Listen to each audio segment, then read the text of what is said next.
Edu পরিবারে তোমাদের সবাইকে স্বাগত জানাচ্ছি। আজকে আমরা যে বিষয়ে পড়বো সেটা হচ্ছে প্রমোদ চৌধুরীর বই পড়া।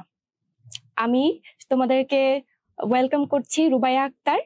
আর আজকে আমি তোমাদের এই প্রবন্ধটি নিয়ে তোমাদের সাথে আলোচনা করব।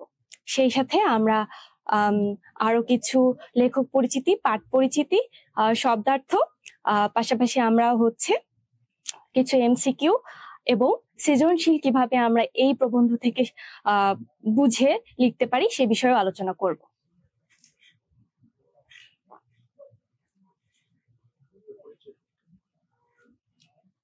পরিচয় তো দিল।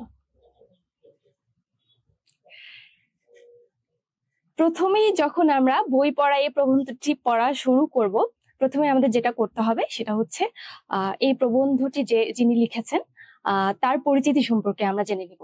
সেটা হচ্ছে লেখক পরিচিতি। লেখক হচ্ছে প্রমোদ চৌধুরী। তোমরা দেখতেই পাচ্ছ বই পড়াটি প্রবন্ধটি লিখেছেন প্রমোদ চৌধুরী। এখানে তোমরা প্রথমেই যেটা জানবে সেটা হচ্ছে যখন আমরা কোনো লেখকের পরিচিতি সম্পর্কে জানতে চাইবো, তখন প্রথমে যেটা জানতে হবে সেটা হচ্ছে সেই লেখকটি কত সালে জন্মগ্রহণ করেছেন। আমরা দেখতে পাই প্রমোদ চৌধুরী কিন্তু 7ই আগস্ট 1868 সালে যশোরে জন্মগ্রহণ করেছেন।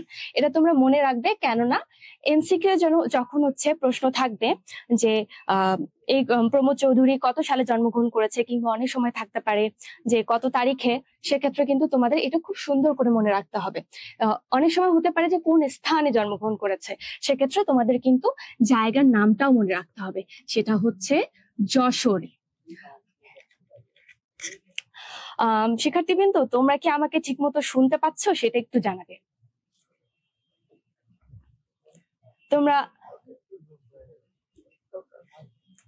তোমরা আমাকে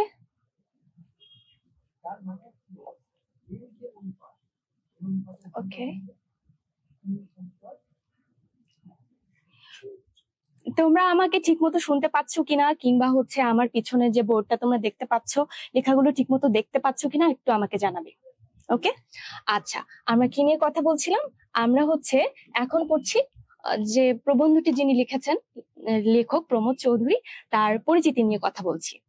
তো আমি যেটা তোমাদেরকে বললাম, অবশ্যই আমাদের জন্মসাল, জন্ম তারিখ এবং কোন জায়গায় জন্মগ্রহণ করেছে সেই সম্পর্কে আমাদের ভালোভাবে ধারণা রাখতে হবে, কারণ অনেক সময় এমসিকিউ যখন থাকে এই প্রশ্নগুলো কিন্তু আসে। তো প্রথমেই তোমরা সাল, তারিখ এবং জায়গার নামটা মনে রাখবে, কোন জায়গায় জন্মগ্রহণ করেছেন। এবং ঠিক তেমনি ভাবে আমরা আসবো, সেটা হচ্ছে তিনি কবে মৃত্যুবরণ করেছেন সেটাও আমরা জানবো। তারপর আমরা এখানে দেখি তার পৈতৃক নিবাস কোথায় ছিল।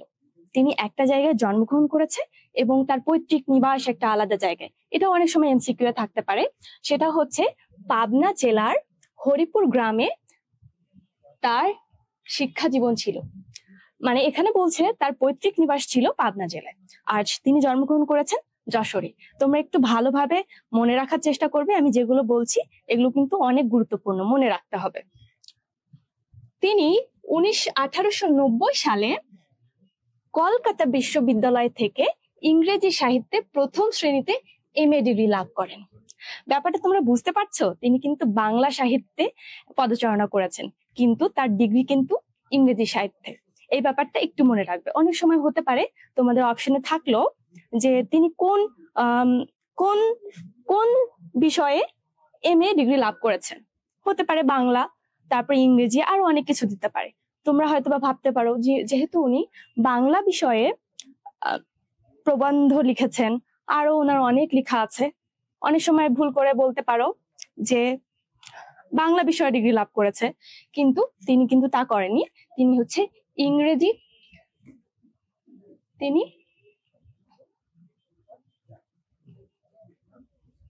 সরি আমরা অন্য একটা পেজে চলে এসেছি। ঠিক আছে, এই যে আমরা একটু হাইলাইট করে দেখব, তিনি ইংরেজি সাহিত্যে এমএ ডিগ্রি লাভ করেছেন। এই যে জন্মসালগুলো আমরা হচ্ছে হাইলাইট করে দিচ্ছি, যেন তোমরা ভালোভাবে এগুলো মনে রাখতে পারো, একটু নোটিস করবা। তারপর তিনি কিন্তু ব্যারিস্টারি পড়ার জন্য বিলেতে যান, তার মানে ব্যারিস্টারি ডিগ্রি নিতে তিনি বিদেশে যান, এটা মনে রাখবে। বিলেত থেকে জি, কে প্রশ্ন করেছে? এখানে একজন কমেন্ট করেছে আব্দুল আলিম, ধন্যবাদ আব্দুল আলিম। তুমি প্রশ্ন করেছো বিলাত মানে কি? বিলাত মানে হচ্ছে বিদেশে।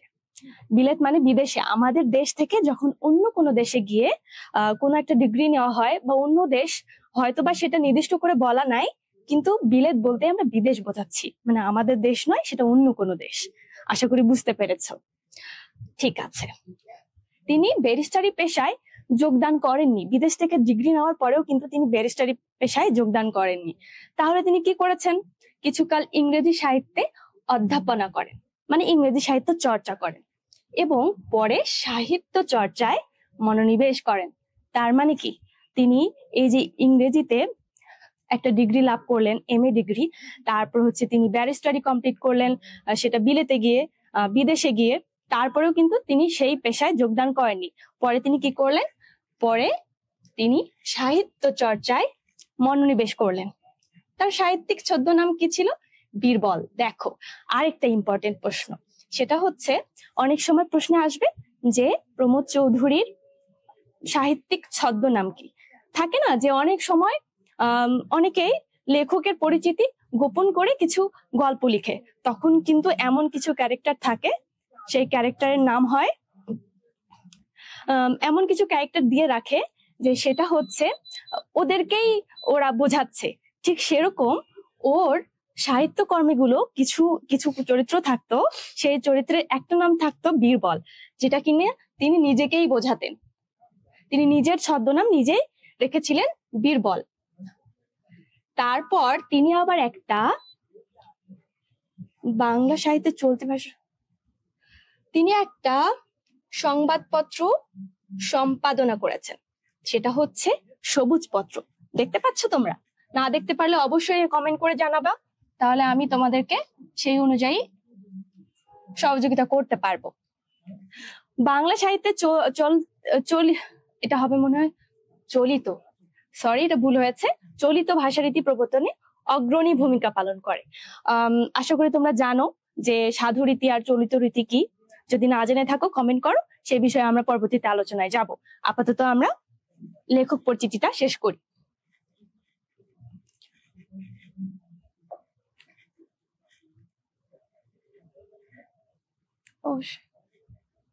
ওকে ওকে, বস্তুত তার নেতৃত্বে বাংলা সাহিত্যে নতুন গদ্য ধারা সূচিত হয়। এখন তোমরা কি জানো গদ্য বলতে আমরা কি বুঝি আর পদ্য বলতে কি বুঝি? যদি জানো সেটাও তোমরা এখন ধারণা করে রাখো, পরবর্তীতে আমরা এটা নিয়ে আলোচনা করছি। গদ্য বলতে আমরা এই যে এখন যে প্রবন্ধ পড়ছি বা যেগুলো গল্প কিছু থাকে, যে উপন্যাস গল্পের মতো করে লিখে, সেগুলোই মূলত আমরা গদ্য ধারায় ফেলবো।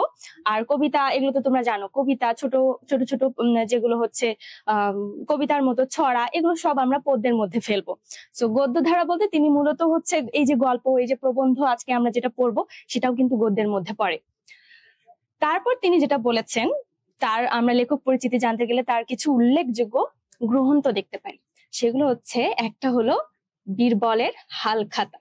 এগুলো কিন্তু তোমাদের সব মনে রাখতে হবে, কারণ হুট করে তোমাদের দিয়ে রাখলো যে এই যে বীরবলের হালখাতা, এটা কার লেখা।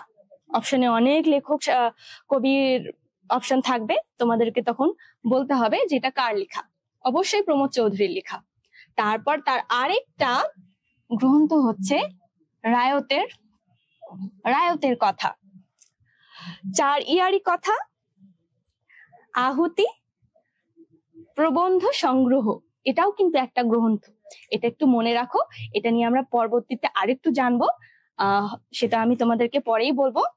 আরেকটা দেখো, নীল লোহিত, সনেট, এটা কি, পঞ্চশত, পদাচরণ 2 ইত্যাদি। ঠিক আছে, এখন আসি যে প্রমোদ চৌধুরী এই যে এত বড় একজন লেখক সাহিত্যিক, তার আসলে জীবনাবসান মানে কবে তিনি মৃত্যুবরণ করেন, সেটা হচ্ছে 2রা সেপ্টেম্বর 1946 সালে কলকাতায় পরলোক গমন করেন। এই যে আমি বলেছিলাম না তিনি কোথায় জন্মগ্রহণ করেন? যশোরে।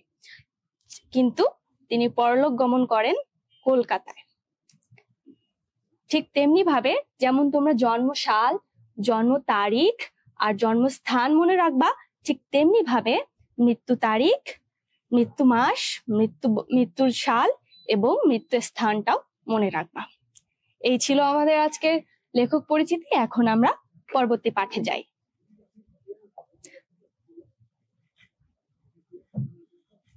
হ্যাঁ, এখন আমরা যেটা নিয়ে কথা বলবো সেটা হচ্ছে পাঠ পরিচিতি। যেহেতু আমরা এই যে পাঠটি পড়বো আজকে সেটা হচ্ছে বই পড়া। তো বই পড়া যিনি লিখেছেন প্রমোদ চৌধুরী, অলরেডি আমরা তার সম্পর্কে জেনে ফেলেছি। এখন এই বই পড়া যে প্রবন্ধটি আমরা পড়বো এটা আসলে কি নিয়ে সেই সম্পর্কে আমরা জানবো। পাঠ পরিচিতি মানে কি, এই পাঠের মধ্যে কি আছে, কি নিয়ে আমরা পড়বো সেটা সম্পর্কে আমাদের জানতে হবে। বই পড়া প্রবন্ধটি প্রমোদ চৌধুরীর প্রবন্ধ। দেখো,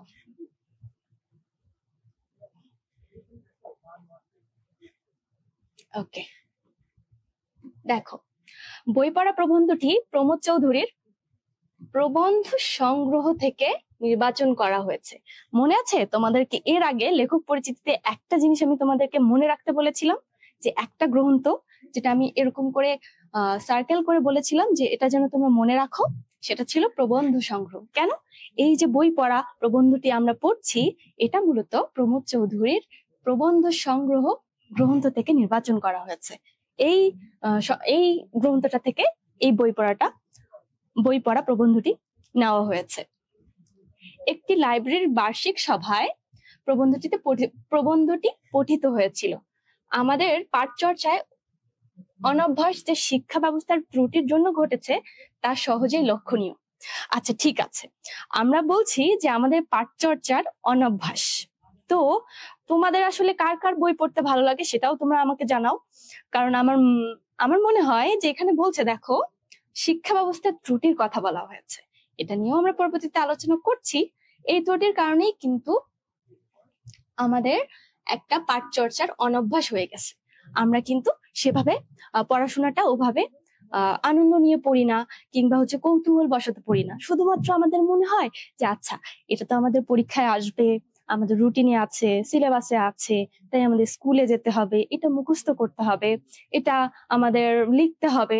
কিন্তু আসলে পাঠ চর্চার মধ্যে যে একটা আনন্দ থাকে, বুঝে বুঝে পড়ার যে একটা শান্তি থাকে, প্রশান্তি, সেটা আসলে আমরা কখনো বুঝতে পারি না। সেটা শুধুমাত্র আমাদের শিক্ষা ব্যবস্থার ত্রুটির কারণে। এটা এই ব্যাপারটা নিয়ে আসলে মূলত প্রবন্ধটি লেখা, যে আসলে সাহিত্য চর্চায় যে হচ্ছে আনন্দ নিয়ে পড়াটা যে খুবই গুরুত্বপূর্ণ একটা বিষয়, সেটা নিয়ে আজকে মূলত এই প্রবন্ধটি আমরা আলোচনা করব। তারপর যেটা বলছে, আর্থিক অনটনের কারণে অর্থকরী নয় এমন সবকিছুই এদেশে অনর্থক বলে বিবেচনা করা হয়। তার মানে কি? আর্থিক অনটন তার মানে অভাব অনটনের কথা বলা হয়েছে, যে টাকা পয়সার অভাব। টাকা পয়সার অভাবের কারণে অর্থকরী নয় মানে যে যা কিছু দিয়ে আমাদের জীবনে অর্থ আসবে না, আমরা টাকা ইনকাম করতে পারবো না, সেই সবকিছুকেই আমরা মনে করি যে এটা কোনো কাজে লাগবে না, এটা একদমই অনর্থক। আসলে এটার কোনো মূল্যই নাই। যেহেতু আমরা হচ্ছে পড়াশোনার মাধ্যমে টাকা পাচ্ছি না, তাহলে তো হচ্ছে পড়াশোনাটা ওরকম গুরুত্বপূর্ণ নয়। কারণ কি, তুমি যদি এখন পড়তে বসো বা একটা গল্পের বইয়ে পড়ো সাপোজ, তাহলে কি তোমাকে কেউ টাকা দিবে না। তো আসলে এই জন্যই আমরা কি এটা গুরুত্ব মনে করি না। কিন্তু তোমাকে যদি বলা হয় আচ্ছা ঠিক আছে, তুমি এই কাজটা করো, তুমি ওই গাছে পানি দিবা রোজ, তোমাকে হচ্ছে রোজ আমি 10 টাকা দিব, ঠিকই কিন্তু তোমার একটা মানে মনের একটা ইচ্ছা তৈরি হবে যে হ্যাঁ, তাহলে আমি গাছে পানি দিই। কিন্তু তোমাকে যদি বলা হয়, এভাবে কিন্তু বলা হয় না যে বই পড়লে টাকা দিব। সেই জন্য যেহেতু বই পড়লে আমরা টাকা পাচ্ছি না বা অর্থ লাভ করছি না, সেই জন্য আসলে পড়াশোনার প্রতি আসলে আমাদের অনীহা থাকে। কারণ কি, আমরা বাঙালি জাতি শুরু থেকেই অভাব অনটন এগুলো দেখে বড় হচ্ছি। এই জন্য মূলত এই যে বলছে আর্থিক অনটনের কারণে অর্থকরী নয় মানে টাকা পয়সা আসবে না এমন সবকিছুই এই দেশে অনর্থক বলে বিবেচনা করা হয়। অনর্থক মানে কি জানো? অনর্থক মানে হচ্ছে কোনো মূল্য রাখে না এমন জিনিস। সেজন্যই বই পড়ার প্রতি লোকের অনীহা দেখা যায়। এই যে কোনো মূল্য নাই, সেই জন্যই হচ্ছে মূলত মানুষ বই পড়তে পছন্দ করছে না। শিক্ষা প্রতিষ্ঠান থেকে লব্ধ শিক্ষা পূর্ণাঙ্গ নয় বলে ব্যাপকভাবে বই পড়া দরকার। তার মানে কি, শুধুমাত্র শিক্ষা প্রতিষ্ঠানে গেলা, স্কুল কলেজে গেলা, সেখানে গিয়ে কি তোমাদের পড়াশোনা শেষ হয়ে গেল? না, কিন্তু শুধুমাত্র শিক্ষা প্রতিষ্ঠানের যে সিলেবাস বা হচ্ছে তোমরা ডেইলি বেসিসে কোচিং করছো বা তোমাদের যে পাঠ্য বই, এটা পড়লেই কিন্তু হচ্ছে মূলত শিক্ষা হয়ে যায় না, বা তুমি একদম সব জ্ঞান তোমার মধ্যে চলে আসলো, এটা কিন্তু সম্ভব না। এটার জন্য প্রয়োজন আরো আরো বই পড়া। শুধুমাত্র কি এই যে আমাদের ক্লাসের বই এনাফ না, কিন্তু আমাদের আরো যেটা পড়তে হবে, অনেক ধরনের গল্প আছে, তারপর হচ্ছে আরো প্রবন্ধ, এই যে যেমন এটা একটা প্রবন্ধ বই পড়া।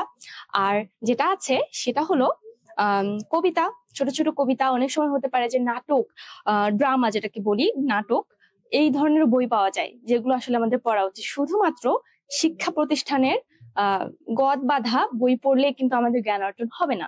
আমাদের কিন্তু জ্ঞান অর্জন করতে গেলে বা মনে শান্তি পেতে গেলে আরো অনেক বিষয়ে পড়াশোনা করতে হবে, তবেই কিন্তু হচ্ছে আমরা অনেক বিষয়ে জানতে পারবো এবং আমাদের মনের শান্তি মিলবে। আর যেটা বলা হয়েছে, যথার্থ শিক্ষিত হতে গেলে মনের প্রসার দরকার। মানে কি, তুমি যদি শিক্ষিত হতে চাও, তোমার যদি মনে হয় যে হ্যাঁ আমি শিক্ষিত হতে চাই, তাহলে যেটা দরকার সেটা হচ্ছে তোমার মনোবল। তোমার মনের দিক থেকে তোমার চাইতে হবে যে হ্যাঁ আমি এটা চাই, তবেই সম্ভব। এই যে বলছে মনের প্রসার, তার জন্য বই পড়ার অভ্যাস বাড়াতে হবে। এই যে বললাম, শুধুমাত্র শিক্ষা প্রতিষ্ঠানের বই পড়লেই কিন্তু হবে না, আমাদের কিন্তু এর বাহিরেও আরো অনেক সাহিত্য চর্চার বই পাওয়া যায়, সেগুলোও পড়তে হবে, তবেই আসলে আমাদের আমরা অনেক বেশি জ্ঞানী হতে পারবো। বই পড়ার অভ্যাস বাড়াতে হবে, এর জন্য লাইব্রেরি প্রতিষ্ঠার প্রয়োজন। এই যে লেখক যে কথা বলেছেন, এখন বই পড়ার অভ্যাস, আমরা যদি এখন ভাবি যে আমরা এই বইটা পড়বো, আমাদের কি করতে হয়? আমাদের হচ্ছে ওই যে স্টেশনারি দোকানগুলো আছে, লাইব্রেরির দোকান, সেখানে গিয়ে আমাদের বই আগে কিনতে হয়, তারপর সেটা পড়তে হয়। এই যে পড়াশোনার যে প্রসেস, যে আমরা যে একটু চাইলেই, মন চাইলেই একটু জ্ঞান অর্জন করব বা মন খুলে পড়াশোনা করব, সেটার জন্য একটা বাধা, যে এটার জন্য আমাদের একটা প্রস্তুতি দরকার, বাজারে গিয়ে বই কিনে নিয়ে আসতে হবে, তারপর পড়বো, একটু টাইম, সময় সাপেক্ষ। তো যেটা হয় সেটা হচ্ছে, এই জন্য লেখক বলেছেন যে লাইব্রেরি প্রতিষ্ঠা করতে। সেটা হচ্ছে যদি লাইব্রেরিটা তোমার আশেপাশে থাকে, যে ইজিলি তুমি সহজেই হচ্ছে তোমার আশেপাশে লাইব্রেরিতে যেতে পারছো, তুমি কিন্তু তখন খুব সহজে বই পড়ার প্রতি তোমার ওই যে কষ্টটা পেতে হচ্ছে যে গিয়ে কিনবো আবার নিয়ে এসে পড়বো, এই সময়টা লাগছে না, তুমি ইজিলি কিন্তু যখন চাচ্ছ পড়ে ফেলতে পারবা। এই জন্য বলেছে যে লাইব্রেরি প্রতিষ্ঠা করতে হবে, যেন আমাদের দেশে লাইব্রেরি অনেক বেশি তৈরি হয়, যেন যেখানেই পারে। হ্যাঁ, তোমরা একটা বিষয় দেখে থাকবা, ভ্রাম্যমাণ লাইব্রেরি কিন্তু এখন আমাদের বাংলাদেশে খুব চলছে। বিভিন্ন ধরনের স্কুল কলেজে প্রত্যেক মঙ্গলবার আর বুধবার, মেবি আমার মনে নাই ঠিক, এরকম সময়ে প্রত্যেক দিন এই লাইব্রেরিটা আসে। আমাদের ইউনিভার্সিটিতেও ছিল, আমরা প্রায় প্রত্যেক ওই সময় মনে রাখতাম যে এই সময় এই ভ্রাম্যমাণ লাইব্রেরি আসবে, একটা লাইব্রেরি, বইয়ের গাড়ি নিয়ে। তখন আমরা সেখান থেকে ইচ্ছা মতো নিজেদের বই সিলেক্ট করতে পারতাম, ওখান থেকে নিয়ে এসে পড়তাম, আবার পরের সপ্তাহের মধ্যে পড়া হলে ফেরত দিয়ে দিতাম, এরকম। তো এইটাই বলছে যে লাইব্রেরি যেন অনেক বেশি থাকে, যেন মানুষজন খুব সহজেই বই নিজের হাতের কাছে পায় এবং পড়াশোনা করতে পায়, তাহলে সেটা তার জন্য অনেক বেশি সহজ হয়ে যায় জ্ঞান অর্জন করাটা। বাধ্য না হলে আসলে লোকে বই পড়ে না। আসলেই তো, বাধ্য না হলে কেউ বই পড়ে? আমার মনে হয় না। তোমরা কে কে বই পড়তে পছন্দ করো, বা তোমাদেরকে কেউ চাপিয়ে দিচ্ছে না, কিন্তু নিজের ইচ্ছায় বই পড়ছো, গল্পের বই হোক, কবিতার বই হোক, বা যে কোনো বই, আমাকে জানাবা কমেন্ট করে। কারণ আসলেই আমরা যেটা আজকে পড়ছি, বই পড়া প্রবন্ধটি, এটা আসলে শুধুমাত্র পড়া না, এটা আমাদের আসলে বাস্তব জীবনেও দেখার বিষয়, যে কে কতটা আসলে সাহিত্য চর্চায় মনোযোগী হতে পারে। তো এটাই বলছে, বাধ্য না হলে কেউ বই পড়ে না। সেটা হচ্ছে, তোমাকে যদি স্কুল কলেজে ছোটবেলা থেকে ভর্তি না করাতো, সাপোজ, বা তোমার টিচার তোমাকে না বলতো যে এক্সাম আছে, কিংবা হচ্ছে হয়তো বা পরের মাসে এক্সাম হবে, পরীক্ষা হবে, না হলে কিন্তু তোমরা পড়তে বসতা না। অনেকেই আছে যে পড়ে না, কিছু কিছু আছে মানে স্পেসিফিক স্টুডেন্ট যারা নিজের ইচ্ছা একটু পড়ে, বাট বেশিরভাগই আমি বলবো যে ওদেরকে আসলে জোর করে পড়ানো হয়। কিরকম যে পড়তে হবে, এইটা পড়ো সেটা পড়ো, বা যেহেতু তোমার পরীক্ষা আছে তোমাকে এই চ্যাপ্টার শেষ করতে হবে, ওই চ্যাপ্টার শেষ করতে হবে। কিন্তু কেউ কখনো এসে বলে না যে তোমার জ্ঞান অর্জন করতে হবে, তোমাকে অনেক বেশি জ্ঞানী হতে হবে, ভালো মানুষ হতে হবে, এই জন্য তোমার সাহিত্য চর্চা করতে হবে। এই পরামর্শ কিন্তু কেউ কখনো কাউকে দেয় না। জাস্ট বিকজ আমাদের শুধুমাত্র এই যে পরীক্ষায় পাশ করতে হবে, ভালো রেজাল্ট করতে হবে, সেজন্যই মূলত হচ্ছে আমরা পড়াশোনাটা করি। যে হ্যাঁ, আমি যদি এই পড়াশোনাটা করি তাহলে হচ্ছে আমাদের পরীক্ষায় ভালো রেজাল্ট হবে, ফেল করব না, কারণ ফেল করলে তো বাসায় বকাঝকা খাবো। সো সেইটা করতে হচ্ছে না, এই জন্যই। তো এই জন্য বলছে বাধ্য না হলে লোকে আসলে বই পড়ে না। লাইব্রেরিতে লোকে নিজের পছন্দ অনুযায়ী বই পড়ে, যথার্থ শিক্ষিত হয়ে উঠতে পারে। এই যে দেখো লাইব্রেরির গুরুত্বটা কেন এখানে। কারণ কি, তুমি যখন পছন্দ করে লাইব্রেরিতে যাবা, লাইব্রেরিতে কারা যায়? যাদের আসলেই জ্ঞান পিপাসা আছে, যে জ্ঞান অর্জন করতে চায়, আরো অনেক ধরনের বই পড়তে চায়, বই আসলে কি লেখা আছে সেটা জানতে চায়, তারাই তো লাইব্রেরিতে যাবে, তাই না? আমরা যারা স্কুল কলেজে পড়ি শুধুমাত্র গদ বাঁধা সিলেবাস কমপ্লিট করার জন্য যাচ্ছি, তারা কিন্তু আসলে ওরকম করে লাইব্রেরিতে যে পড়তে হবে এরকম ভাবি না। কারণ কি, আমাদের জ্ঞান অর্জনের প্রতি অনীহা, আমরা আসলে সাহিত্য চর্চায় ওরকম আনন্দ অনুভব করি না। আমরা শুধু ভাবি যে আমরা যদি এটা পড়ি তাহলে হচ্ছে হয়তো বা আমরা ভালো রেজাল্ট করতে পারবো, আমার ক্লাসে ফার্স্ট হতে পারবো বা সেকেন্ড হতে পারবো, আম্মু আব্বু বকবে না, যেহেতু হচ্ছে বই পড়লে আমরা ফেল করব না।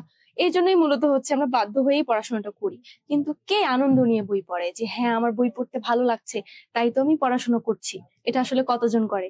এটা আসলে আমার জানা নেই, তোমরা জানাবা তোমাদের কতজনের পড়তে ভালো লাগে। লাইব্রেরিতে লোকে নিজের পছন্দ অনুযায়ী বই পড়তে পারে। কেন বলতো? লাইব্রেরিতে অনেক ধরনের বই থাকে। সেটা হতে পারে বাংলা সাহিত্য হতে পারে, ইংরেজি সাহিত্য হতে পারে, কিংবা হিস্টোরিক্যাল বুকস, যেগুলো হচ্ছে প্রাচীন কালের ইতিহাস ঐতিহ্য এসব নিয়ে কথা বলে। আরো কিছু আছে যে মানুষের জীবন নিয়ে কিছু বই আছে যেগুলোকে বায়োগ্রাফিক্যাল বই বলে। মানুষের জীবনে নিয়ে, ধরো শ্রেষ্ঠ শ্রেষ্ঠ যে ব্যক্তিত্বগুলো আছে তাদের জীবন সম্পর্কে তো আমরা জানি না, কারণ ওই যে আমরা সিলেবাসে আসলে আবদ্ধ হয়ে গিয়েছি।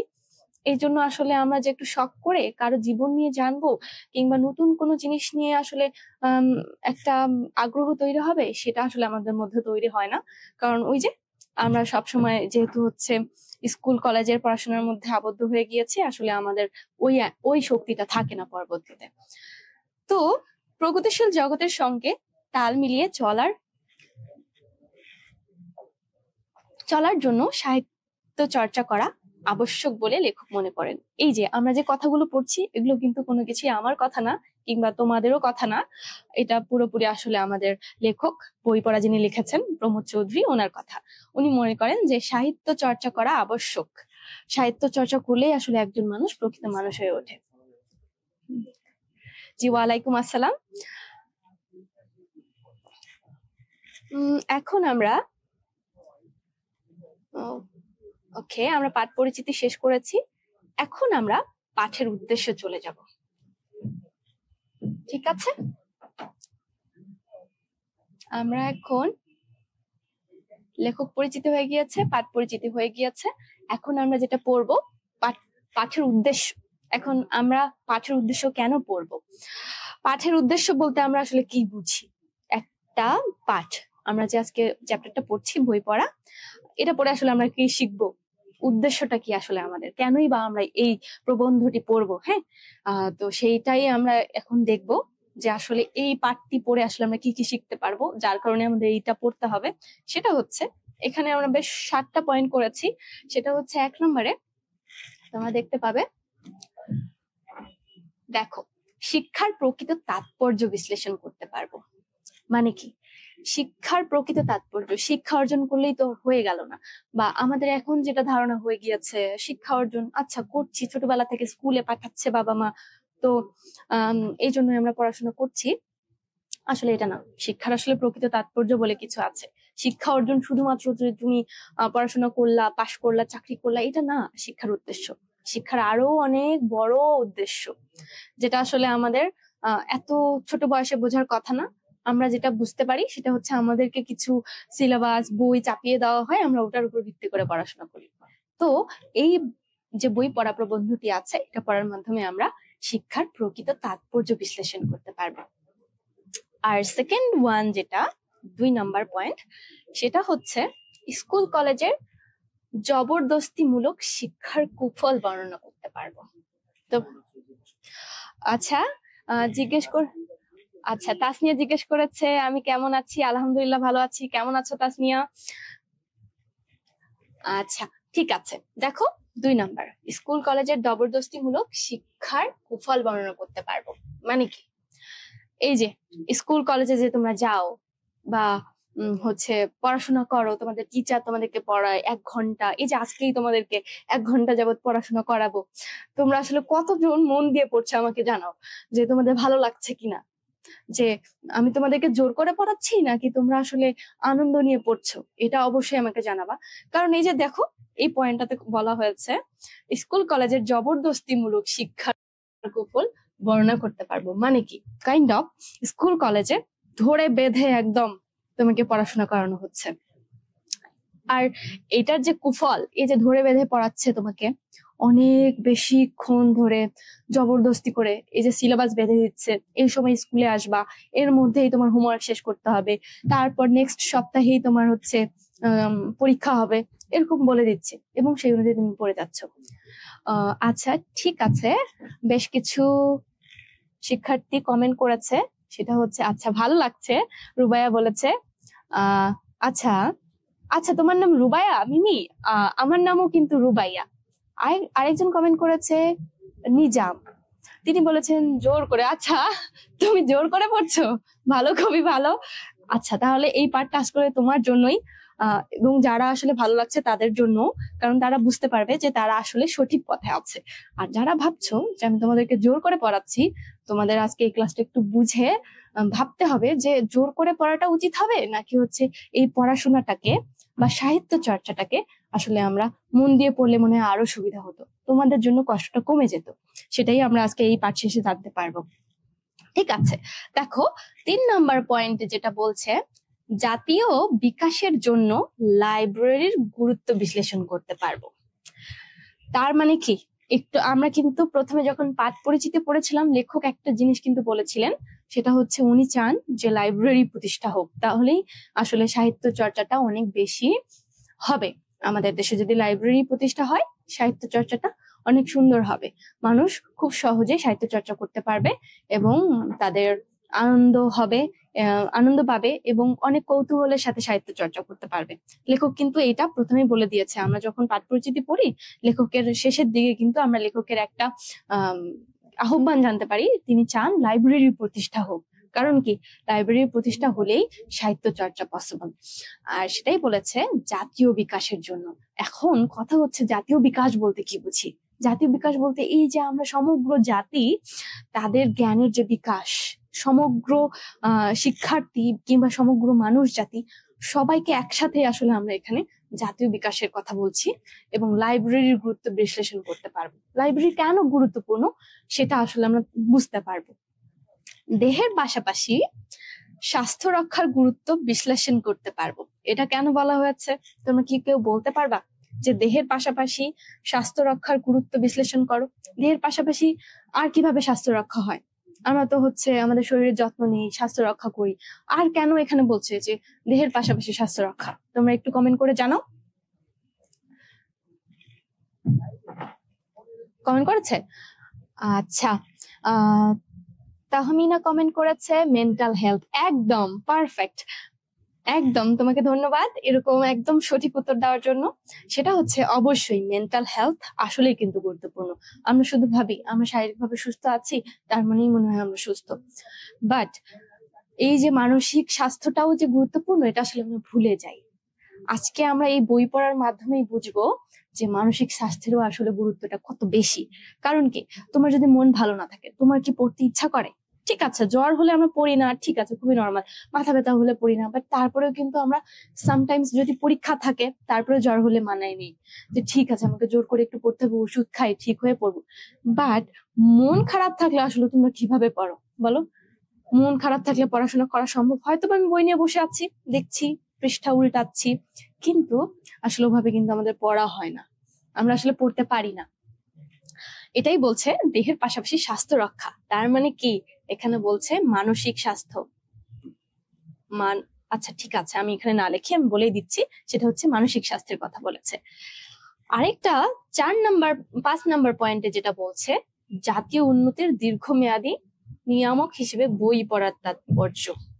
যখন তুমি অনেক বেশি জ্ঞানী হবে, বই পড়ে অনেক বেশি জানবে, বই পড়ে তখনই মানুষ জানতে পারবে অনেক বেশি যখন কেউ বই পড়ার প্রতি অনেক বেশি আগ্রহ নিয়ে পড়তে পারবে, বা বই পড়ার মাধ্যমে যদি কেউ আসলে অনেক আনন্দ পায়, কৌতূহল হয় যে আমার ভালো লাগছে বই পড়তে, তবেই সম্ভব উন্নতি করা। তাছাড়া কিন্তু অনেক বেশি জ্ঞানী হতে গেলে শুধুমাত্র তুমি স্কুল কলেজের নিয়ম অনুযায়ী পড়লে আসলে হবে না। শুধুমাত্র তোমাকে জোর করে পড়িয়ে কেউ কখনো অনেক বেশি জ্ঞানী হতে পারে না, সম্ভব না।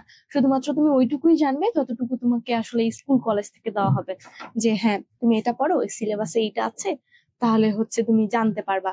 কিন্তু কথা হচ্ছে যেটা হচ্ছে তুমি যদি অনেক বেশি জ্ঞান অর্জন করতে চাও, জীবনে অনেক বেশি উন্নতি করতে চাও, তাহলে তোমাকে আসলে বইয়ের প্রতি ভালোবাসা থাকতে হবে, সাহিত্য চর্চায় আসলে মনোনিবেশ করতে হবে।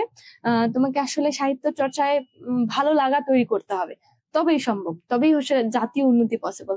কারণ কি অনেক বেশি জ্ঞানী হলে তুমি আসলে দেশের উন্নতিতে কাজে লাগবে, কিন্তু জ্ঞানী হতে না পারলে আসলে তোমাকে দিয়ে দেশের কিছুই উন্নতি হবে না।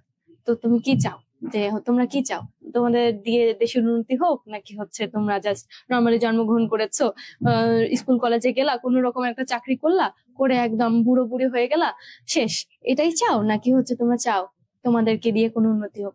আচ্ছা ঠিক আছে, একজন প্রশ্ন করেছে, আব্দুল আলিম, আপনি কি নিজের ইচ্ছায় স্কুলে গিয়েছিলেন? ম্যাম অবশ্যই না, সেটাই তো বলছি। আসলে আমরা কেউই ছোটবেলা থেকে নিজের ইচ্ছায় স্কুলে যাইনি, কিন্তু আমি একটা জিনিস মনে করতে পারি, এটা আসলে আমার বাবা মার থেকে শোনা গল্প। সেটা হচ্ছে আমি প্রথমে যখন আমি পড়াশোনা করতাম, আমি আসলে কারো সাহায্য নিতে পছন্দ করতাম না, আমি চাইতাম নিজে নিজে পড়ি। আমাকে জোর করে কেউ এসে পড়াক বা আমাকে লেখা শেখানোর সময় আমার কলমটা কেউ ধরুক, এটা আমি চাইতাম না। আমি নিজে নিজে ফিল করতাম যে হ্যাঁ আমি এটা নিজেই শিখবো। প্রথম দিকে অনেক শুরুতে স্কুল আমি নিজেই যাওয়ার আগ্রহ ছিল, কিন্তু এই যে এখন আমি পড়াশোনা করছি, এখন আমি মাস্টার্স করছি, একদমই ভালো লাগে না ক্লাসে যেতে, তোমাদেরকে কি বলবো। আচ্ছা, বাট আমাদের কিন্তু আসলে এটা শিখতে হবে কিভাবে সাহিত্য চর্চায় ভালো লাগা আনতে হয়, এটা শিখতে হবে, এটা চর্চা করতে হবে। সাহিত্য চর্চা করলেই আমাদের সাহিত্যের প্রতি ভালোবাসা আসবে। ঠিক আছে, এখন 6 নাম্বার পয়েন্ট, প্রকৃত শিক্ষার স্বরূপ বর্ণনা করতে পারবো। মানে কি প্রকৃত শিক্ষার স্বরূপ বলতে আমরা কি বুঝি? প্রকৃত শিক্ষার স্বরূপ মানে কি, প্রকৃত শিক্ষা মানে কি বোঝায় সেটা আমরা বর্ণনা করতে পারবো। আমরা একটা মুখস্থ পড়া পড়লাম, একটা লেসন পড়লাম, ওইটাই কিন্তু প্রকৃত শিক্ষা হয়ে গেল না। প্রকৃত শিক্ষা মানে হচ্ছে তুমি একটা জিনিস পড়ছো, ওটার পাশাপাশি তুমি ওইটাকে আসলে আমাদের বাস্তব জীবনের সাথে মিলাচ্ছ, তোমার মানবিক মূল্যবোধ তৈরি হচ্ছে, তুমি একজন ভালো মানুষ হয়ে যাচ্ছ, তোমার মধ্যে দয়া তৈরি হচ্ছে, তুমি অন্যকে সাহায্য করতে চাচ্ছ, কিংবা হচ্ছে তোমার মানবিক গুণাবলী আরো বেশি বৃদ্ধি পাচ্ছে, মানবিকতা, তুমি হচ্ছে পৃথিবীটাকে অন্যরকম ভাবে দেখছো, অন্যরা যেভাবে দেখে, স্বার্থপরতা থেকে তুমি মুক্তি পাচ্ছ, তুমি স্বার্থপর মানুষ হচ্ছ না। যখন তুমি প্রকৃত শিক্ষা অর্জন করবা, তুমি কিন্তু অনেক স্বার্থপরতা ত্যাগ করে অনেক ভালো একজন মানুষ হয়ে যাবে। কারণ তখন তুমি বুঝবা যে আসলে জীবনের প্রকৃত শান্তিটা কোথায়। জীবনের প্রকৃত শান্তি হচ্ছে অন্যকে সাহায্য করে, অন্যকে হেল্প করে, কারো ক্ষতি করে কখনো জীবনে শান্তি পাওয়া যায় না। যখন তুমি প্রকৃত শিক্ষা অর্জন করবা, তখনই তুমি সেটা বুঝতে পারবা। কারণ তুমি যখন একটা ঝামেলায় জড়াবা বা কারো ক্ষতি করবা, তখন কিন্তু সবসময় তোমার মনের মধ্যে ওটা নাড়া দিতে থাকবে। যদিও বা হয়তোবা যারা খারাপ করে আমরা ভাবি যে হয়তোবা ওরা কিছু মনে, আচ্ছা ওই লোকটা এই খারাপ কাজটা করলো, তারপরে ওর কোনো চিন্তা নাই, কিন্তু বিশ্বাস করো ওদের মনের মধ্যে সবসময় ওই জিনিসটা থাকে, ইস আমি ওটা কেন করলাম, ওদের মধ্যে সবসময় অশান্তি থাকে। সো আমরা সবসময় মানুষের ভালো করব, মানবিক মূল্যবোধের অধিকারী হব। এবং এই মানবিক মূল্যবোধ কিভাবে আসবে বলো? সাহিত্য চর্চার মাধ্যমে অনেক বেশি বেশি বই পড়তে হবে, বুঝতে হবে, জানতে হবে। পৃথিবীতে আরো কত কিছু আছে, সবকিছু জানতে হবে। আমাদের পুরো পৃথিবীর ইতিহাস জানতে হবে, আরো অনেক ধরনের শ্রেষ্ঠ ব্যক্তিত্ব আছে, তাদের সম্পর্কে জানতে হবে। এই যে জানার পিপাসা তৈরি হবে নিজের মধ্যে, এটাকে আরো বেশি বাড়িয়ে তুলতে হবে। তবেই না হচ্ছে আমাদের মনে হবে যে হ্যাঁ, সাহিত্য চর্চা করা উচিত, এবার আমাদের আসলে অনেক ধরনের বই পড়া উচিত। আর কতদিন ভাবে শুধুমাত্র স্কুলের পড়াশোনা করব, আরো তো পড়াশোনা করা উচিত। তাহলে আমি পৃথিবী সম্পর্কে জানবো কিভাবে, বা অন্য আমি একটা মানুষ অন্য একটা মানুষকে কিভাবে আমরা বুঝবো যে ওই মানুষটার মানসিকতা কিরকম, বা ওই মানুষটা কিভাবে, বা আরো যে সমাজের যে জীবন ব্যবস্থা এগুলো সম্পর্কে জানবো কিভাবে। যদি না জানি আসলে আমরা মানুষের জন্য কোনো কিছুই করতে পারবো না, মানুষের উপকার করতে পারবো না। যদি আমরা কিছু উন্নতি করতে চাই তাহলে আমাদের সবকিছু সম্পর্কে জানতে হবে, তবেই আমরা আমরা উন্নতি করতে পারবো দেশ এবং জাতির। তো সেই জন্য বলছে প্রকৃত শিক্ষার শুরু, মানে প্রকৃত শিক্ষা অর্জনটা কি সেটা আমরা বর্ণনা করতে পারবো। আর 7 নম্বরে যেটা বলছে বই পড়ার গুরুত্ব বুঝতে এবং ব্যাখ্যা করতে পারবো। এটা আর আমি আলাদা করে কি বলবো, তোমরা এতক্ষণে বুঝে গিয়েছো যে আমরা কি নিয়ে কথা বলছি। বই পড়ার গুরুত্ব, তাই না? যে এই বই পড়ার যে গুরুত্ব অপরিসীম, সেটা কেন, সেটা আমরা অলরেডি বুঝে গিয়েছি। যেহেতু আমরা এই বিষয়গুলো নিয়ে কথা বলছি, অলরেডি বুঝে যাওয়ার কথা যে আসলে আমরা বই পড়ার গুরুত্ব নিয়েই কথা বলছি। ঠিক আছে, আমরা পরবর্তী স্লাইডে চলে যাব। তোমাদের কি কোনো প্রশ্ন আছে? যদি থাকে তাহলে জানাও। ওকে, এখন তো আমরা ইতোমধ্যে কি কি পড়লাম বলো। সেটা হচ্ছে লেখক পরিচিতি, প্রমোদ চৌধুরী যিনি এই প্রবন্ধটি লিখেছেন বই পড়া। আর একটা হচ্ছে পাঠ পরিচিতি, মানে কি এই পুরো প্রবন্ধটা কি কি নিয়ে কথা বলা হয়েছে। ওই যে লেখক লাইব্রেরি স্থাপনের জন্য আহ্বান করেছেন, এটা একটা জিনিস। এবং বই পড়ার গুরুত্ব সম্পর্কে তিনি হচ্ছে আরো বেশি করে জোর দিয়েছেন যে হ্যাঁ, বই পড়া উচিত, বই পড়া আসলে খুবই গুরুত্বপূর্ণ। একটা যদি মানব জাতি একটা উন্নতি করতে চায়, জ্ঞান অর্জন করতে চায়, তাহলে অবশ্যই বই পড়তে হবে, সাহিত্য চর্চা করতে হবে। তাছাড়া অন্য কোনোভাবেই জ্ঞান অর্জন করা সম্ভব না। সেটাই তো এখন আমরা মূলত এই প্রবন্ধটা আলোচনা করব। যদিও বা আমরা আজকে এই প্রবন্ধটা রিডিং পড়ছি না, কিন্তু আমি তোমাদেরকে বলবো আজকে যেহেতু আমি এই কথাগুলো বলছি, তোমরা অবশ্যই বাসায় বসে এই প্রবন্ধটা রিডিং করবা। ঠিক আছে? যদিও বা আমি হচ্ছে এই যে কিছু পয়েন্ট আউট করেছি, যেটার মাধ্যমে প্রবন্ধের মধ্যে কি আছে সেটা আমরা জানতে পারবো, কিন্তু আরো বেশি একদম পুঙ্খানুপুঙ্খানুভাবে যদি জানতে চাও, কারণ তোমাদেরকে জানতে হবে, কারণ তোমরা যদি না জানো তাহলে পরীক্ষায় এমসিকিউ প্রশ্নের উত্তর করতে পারবা না, কিংবা অনেক ধরনের সৃজনশীল প্রশ্ন আছে যেগুলো হচ্ছে তোমরা ওই স্পেসিফিক প্রবন্ধটা না পড়লে বুঝতে পারবা না। সেজন্য অবশ্যই তোমাদেরকে প্রবন্ধ পড়তে হবে, এন্ড তোমরা অবশ্যই পড়বা। ঠিক আছে?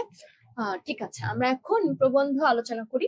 সেটা হচ্ছে প্রবন্ধটা মূলত, প্রবন্ধের নাম কি? বই পড়া। সেটা নিয়ে আমরা মূলত আলোচনা করব। প্রবন্ধ আলোচনায় আমি বেশ 4টা পয়েন্ট করেছি, তো এর মাধ্যমে আসলে পুরো প্রবন্ধটাতে কি বলা হয়েছে আমি একটু তুলে ধরব।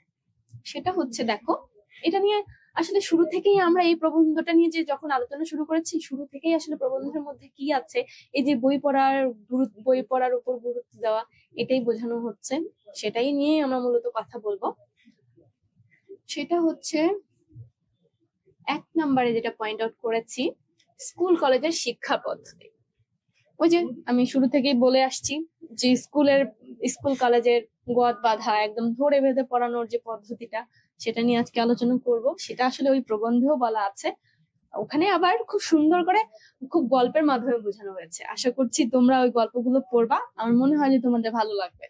আমিও যদিও বা একটু বলবো কিছু, বাট কিছু কিছু রাখবো সাসপেন্স, যেন তোমাদের মনে হয় যে হ্যাঁ তোমাদের পড়া উচিত, তাহলেই তোমরা পুরোটা জানতে পারবা। আরেকটা হচ্ছে শিক্ষা ও আত্মার শান্তি।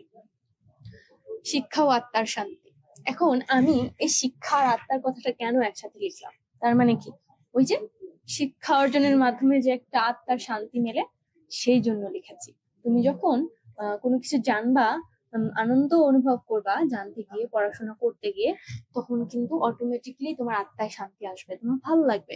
এমন কিছু কিছু মানুষ আছে, খুব রেয়ার, বেশি না, যারা অনেকক্ষণ বই পড়তে পছন্দ করে। তো আমারই একজন পরিচিত ফ্রেন্ড, সে খুব পড়াশোনা করে, সারাক্ষণই পড়তেই থাকে। আমি তো এত বেশি পড়াশোনা করতে পছন্দ করি না, একদম অনেস্ট।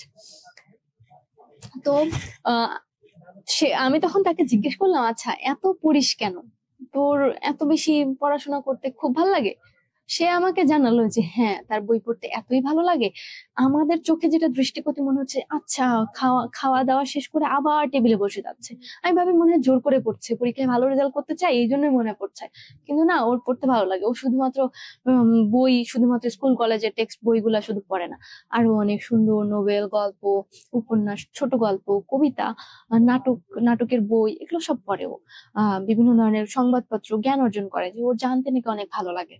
তখন আমি আসলে একটু ব্যাপারটা তখন আমার উইয়ার্ড লাগছিল, যে আল্লাহ কি অদ্ভুত, এটা হয় নাকি, মানুষ আবার পড়াশোনা করতে পছন্দ করে, এটা হয় নাকি। তো পরবর্তীতে আমি যখন পড়েছি, বিশেষ করে আমি সাহিত্যের স্টুডেন্ট ছিলাম, এখন আমি অবশ্য টিচিং নিয়ে পড়ছি। যাই হোক, যখন আমি পড়তাম, সাহিত্য চর্চা শুরু করলাম, যে গল্প, উপন্যাস, এগুলো, তখন আমি বুঝতে পারলাম যে হ্যাঁ, বই পড়তেও আসলে ভালো লাগা সম্ভব। তোমরাও শুরু করে দাও সাহিত্য চর্চা, আশা করছি তোমাদেরও ভালো লাগবে, বাট শুরুটা করতে হবে, হয়তোবা শুরুটা একটু টাফ। আচ্ছা, কমেন্ট এসেছে।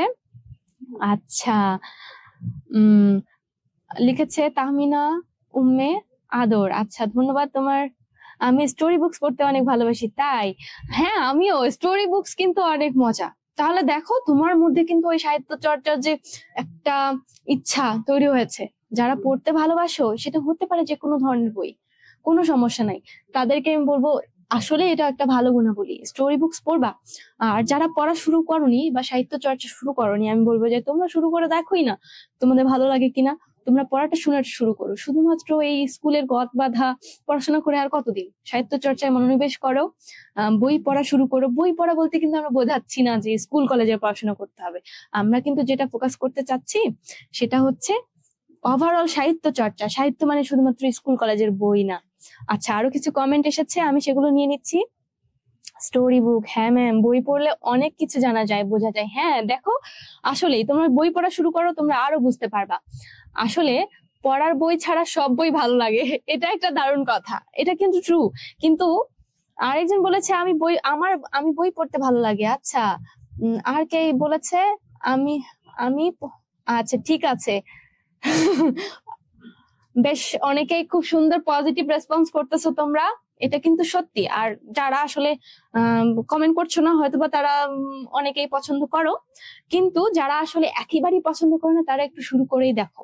একটু তোমরা গল্পের বই পড়া শুরু করো, কিংবা তোমাদের যদি কবিতা ভালো লাগে, কবিতার বই পড়তে পারো।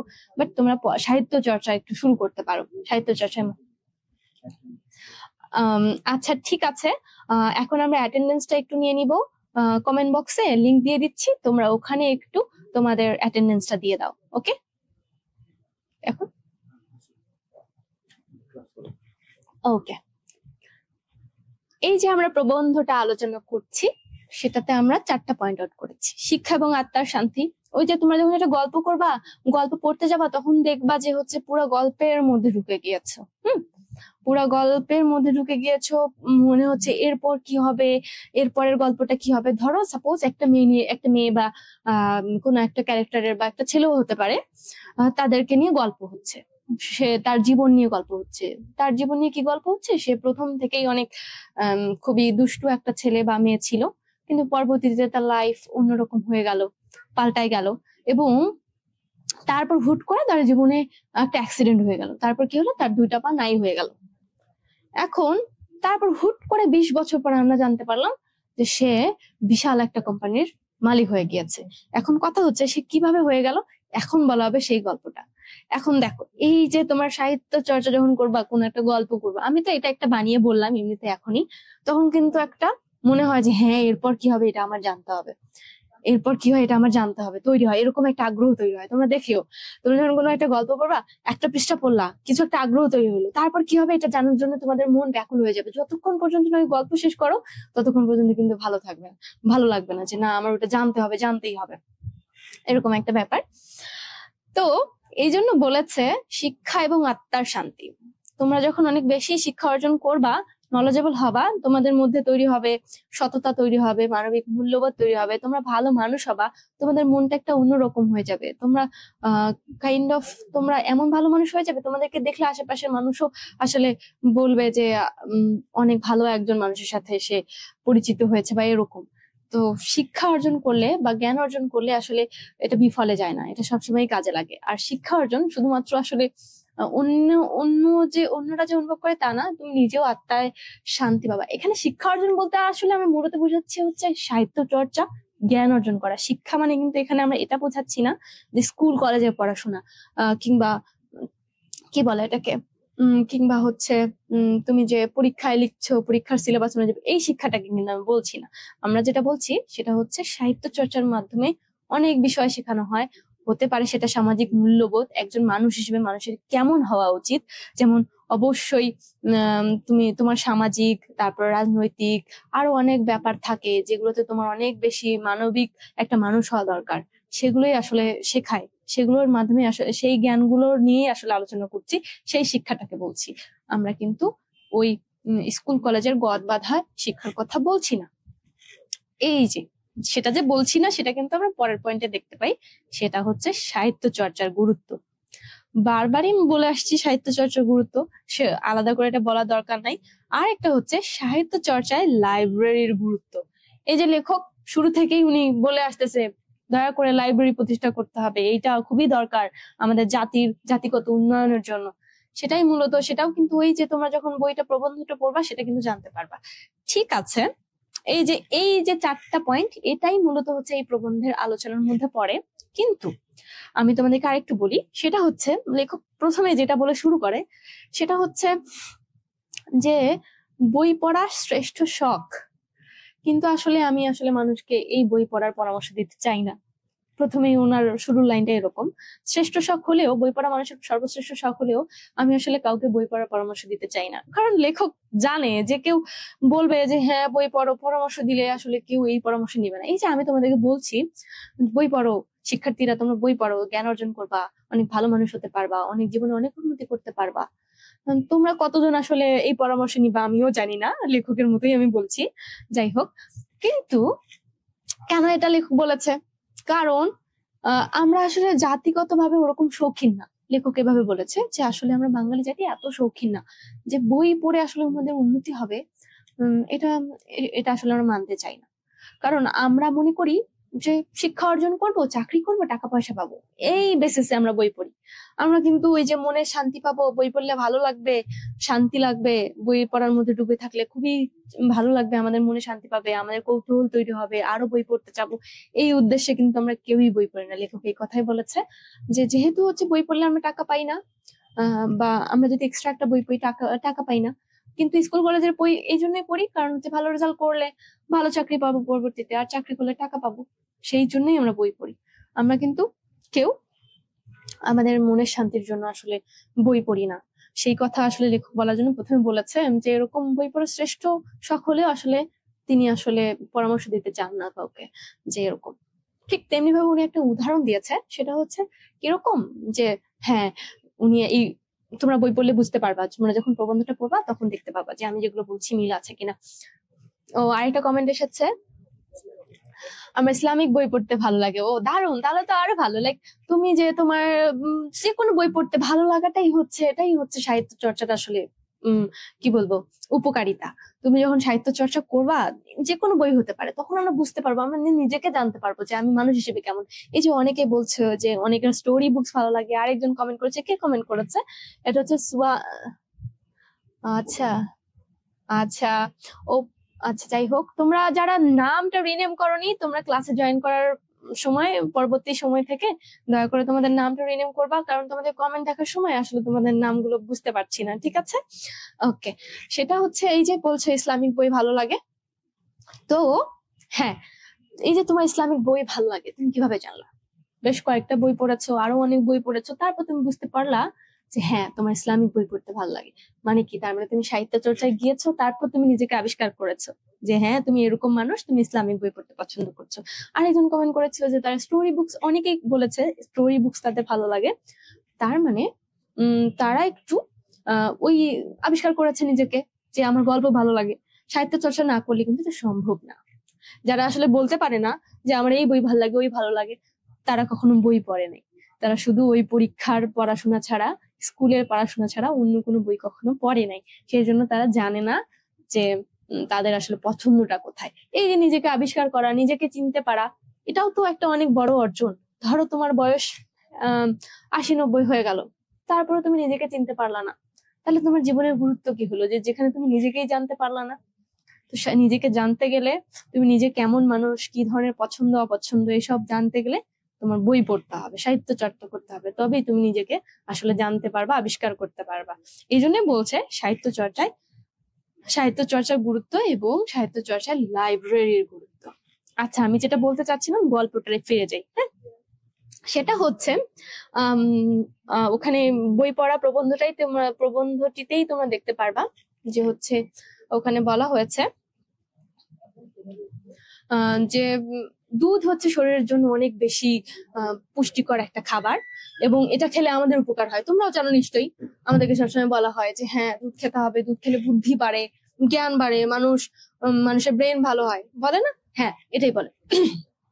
তো সেক্ষেত্রে কি করে বাবা মারা ছোটবেলায় যেটা করে, জোর করে আমাদেরকে বলে কি খাও, খেতে হবে, খেলে বুদ্ধি হবে। তোমাদের মনে নেই? তোমাদের বাবা নিশ্চয়ই করে, অনেকেই এরকম করে, আমার মনে হয় প্রায় সবাইকেই এরকম করে, তাই না? তারপর হচ্ছে এসে ধরো পড়তে বসতো তুমি সন্ধ্যাবেলায়, সেক্ষেত্রে কি হয়, তোমাকে হুট করে মা এসে 1 গ্লাস দুধ ধরাই দিল যে খেতে বসো, এক্ষুনি খাও, খেলেই তোমার বুদ্ধি হবে, তোমার অনেক পড়াশোনা হবে। যেহেতু তুমি শিক্ষা প্রতিষ্ঠানে যাচ্ছ, প্রতিনিয়ত পড়াশোনা করছো, অনেক বেশি প্রেসার পড়ছে, এটা হলে হবে কি যে হচ্ছে তুমি অনেক বেশি লাইক বুদ্ধি হবে, তুমি আরো পড়াশোনায় মনোযোগী হতে পারবা। সেই জন্য তোমাকে একদম, ও মাই গড, এইদিকে এত কিছু হয়ে গিয়েছে। ওকে ওকে, সেটা হচ্ছে কারণ তুমি যদি দুধ খাও তাহলে তোমার বুদ্ধি বাড়বে, তখন তুমি কি করবা, তুমি আরো ভালো করে পড়াশোনা করে একদম, যদি তুমি সেকেন্ড হও ফার্স্ট হয়ে যাবা। এই জন্যই মা বলছে দুধ খাও, তো জোর করে। এখন কথা হচ্ছে যে তুমি দুধ খাচ্ছ, আমার কিন্তু ল্যাকটোজ ইনটলারেন্স আছে। এটা মানে কি, আমি দুধ হজম করতে পারি না, আমার বমি হয়ে যায়। তো এটা হয়, এটা অনেকেরই হয়, এটা প্রবলেম, খুবই স্বাভাবিক। তো অনেকে পারে, বাট এই যে হজম করতে পারবা কিনা, এই হজম করতে না পারলে যে তোমার শরীরটা অসুস্থ হয়ে যাবে সেটা বুঝতে পারে না, বাট তোমাকে জোর করেই খাওয়ানো হবে। এখন এই গল্পটা কেন বলছে লেখক, বলো? আচ্ছা, সময়টা কত? ওকে, তো সেটা হচ্ছে সময়, মানে কি হয় যে আমাকে জোর করে খাওয়ানো হবে, তাতে আমি অসুস্থ হয়ে যাই, আর যাই হোক আমাকেও জোর করে খাওয়ানো হতো, আমি অসুস্থ হয়ে যাইতাম, কিন্তু ওরা বুঝতে পারতো না, তারপরেও খেতে হবে, অভ্যাস করতে হবে। ঠিক সেরকম ভাবে আমাদেরকে জোর করে কিছু পড়াশোনা মুখস্থ করানো হয়, তাতে আমাদের উপকার হোক আর না হোক, আমাদের শান্তি হোক নাকি না হোক, আমাদের মন ভালো লাগছে বা আমরা খুশি হলাম নাকি, তাতে তাদের কিচ্ছু যায় আসে না। এটা পড়তে হবে, সিলেবাসে আছে, এটা পড়লে তুমি পরীক্ষায় লিখতে পারবে, এই জন্যই তোমাকে ওটা পড়তেই হবে, এরকম একটা ব্যাপার ওদের মধ্যে। এটা একটা ব্যাপার। আর একটা বিষয় নিয়ে কথা বলা হয়েছে যে দেখো, শিক্ষক কি কখনো, আচ্ছা কমেন্ট করেছে মিস পড়াশোনা কি করব না, ম্যাম আমার কোনো বই পড়তে ভালো লাগে না। আচ্ছা ম্যাম, আমার কোনো বই পড়তে ভালো, তাই নাকি? আচ্ছা, তুমি আব্দুল আলিমও বলেছে, আরেকটা বলেছে ওপো রেনো থেকে, তুমি দয়া করে তোমার নামটা রিনেম করে নিবা, তোমার নাম পড়তে পারছি না। আরেকজন বলেছে নিজাম বলছে মিস পড়াশোনা কি করব না, কেন করবা না, অবশ্যই করবা। আমি কি বলছি, আমি বলছি যে পড়াশোনাটা আসলে মন দিয়ে করতে হবে, তোমার পড়াশোনাটা আসলে আনন্দ পেতে হবে, এনজয় করতে হবে। ওই রকম জোর করে পড়াচ্ছে মানে পড়বা না, বুঝে বুঝে পড়তে হবে। যখন তুমি বুঝে পড়বা তখন তোমার সাহিত্য চর্চা করতে অনেক ভালো লাগবে। তোমরা সবাই অ্যাটেন্ডেন্সটা দিয়েছো কিনা একটু আবারও চেক করে নিবা, কারণ আমাদের দিয়েছো কিনা তোমরা একটু কমেন্টে জানাও, কারণ হচ্ছে অ্যাটেন্ডেন্স নিতে হবে। মানে অলরেডি আমরা হচ্ছে ক্লাসের শেষ পর্যায়ে চলে এসেছি, অ্যাটেন্ডেন্সটা দিয়েছো কিনা জানাও। ওকে, আর যেটা বলছি, এই যে তুমি বলছো কেউ কেউ বলেছে বই পড়তে ভালো লাগে না, কিন্তু তোমরা দয়া করে শুরু করে দেখো না, যে বই পড়াটা শুরু করো। তোমরা আসলে বলছো কারণ কি, শিক্ষা প্রতিষ্ঠানের এই পড়াশোনার চাপে তোমরা আসলে অতিষ্ঠ হয়ে গেছো, তোমাদের আসলে পড়তে এত ভালো লাগছে না, সেই জন্য তোমাদের এরকম লাগছে। কিন্তু পড়তে ভালো লাগতে হবে, তোমরা শুরু করো, যেগুলো তুমি পছন্দ করো সেগুলো পড়াশোনা থেকে শুরু করো, দেখবে যে তোমাদের ভালো লাগবে। আর যেটা বলছিলাম সেটা হচ্ছে এই যে শিক্ষক কিন্তু আসলে আমাদের পড়ালেখার প্রতি ভালোবাসা তৈরি করতে পারে না। আমি কি পারবো যে এই যে তোমরা অনেকেই বলছো, অনেকেই কোন কোন স্টুডেন্ট আছে, নিজাম দেখলাম, তাসনিয়া, আরো আরেকজন আছে আব্দুল নিজামী মেবি, তাসনিয়া, আরো আছে আলিম, তারপরে সাদিয়া, ওয়াফি, আজকে প্রবন্ধটাই পড়াবেন না, আজকে তো প্রবন্ধই পড়াচ্ছি, এই তো প্রবন্ধটা কি নিয়ে আলোচনা হচ্ছে এটাই তো পড়াচ্ছি। এটা এটা তোমরা আজকে তোমাদের পড়া থাকবে, রিডিং পড়বা, আমরা প্রবন্ধের যে মূল বিষয় সেটা নিয়ে কথা বলছি। ওই যে লেখক প্রথমে বললেন যে বই পড়া যে শ্রেষ্ঠ শখ, সেই হিসেবে তিনি আসলে কাউকে পরামর্শ দিতেই চান না। আমিও তোমাদেরকে আসলে পরামর্শ দিতে চাবো না যে বই পড়ো, কিন্তু তোমাদের নিজেই পড়তে হবে। হ্যাঁ, এটা হচ্ছে নিজের আত্ম উপলব্ধি, তোমাদের নিজেদেরকে বুঝতে হবে বই পড়াটা কত গুরুত্বপূর্ণ।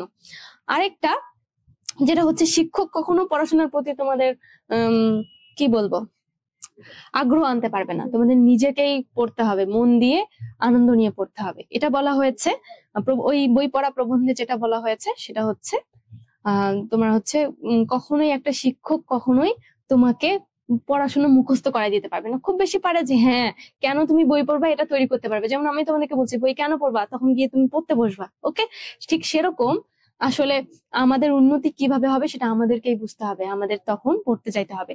আসলে ঠিক তেমনি ভাবে সাহিত্য চর্চা, যেমন হচ্ছে আমরা শিক্ষা অর্জনের জন্য স্কুলে যাই, তারপর হচ্ছে অনেকে দর্শন চর্চার জন্য গুহায় যায়, তারপর হচ্ছে যেমন ধর্ম চর্চার জন্য আমরা কোথায় যাই, মন্দিরে যাই, মসজিদে যাই, তারপর হচ্ছে অনেকে আর কোথায় যায়, আহ আরো হচ্ছে যখন আমরা কোনো বিষয়ে জানতে চাই বিজ্ঞান চর্চার জন্য জাদুঘরে যাই, তারপর ল্যাবরেটরিতে যাই। এটাও কিন্তু তোমাদের ওই বই পড়া প্রবন্ধে যে রিডিং পড়তে যাবো তখন কিন্তু দেখতে পাবা, আমি যেগুলো বলছি সেগুলোই বলা আছে, কিন্তু আমি রিডিং পড়ছি না, কারণ হচ্ছে এটা তোমাদের কাজ, তোমরা সুন্দর করে রিডিং করবা একটা পুরো গল্প, যে এইটা কেন পড়া দরকার এটা তোমাদের বুঝতে হবে।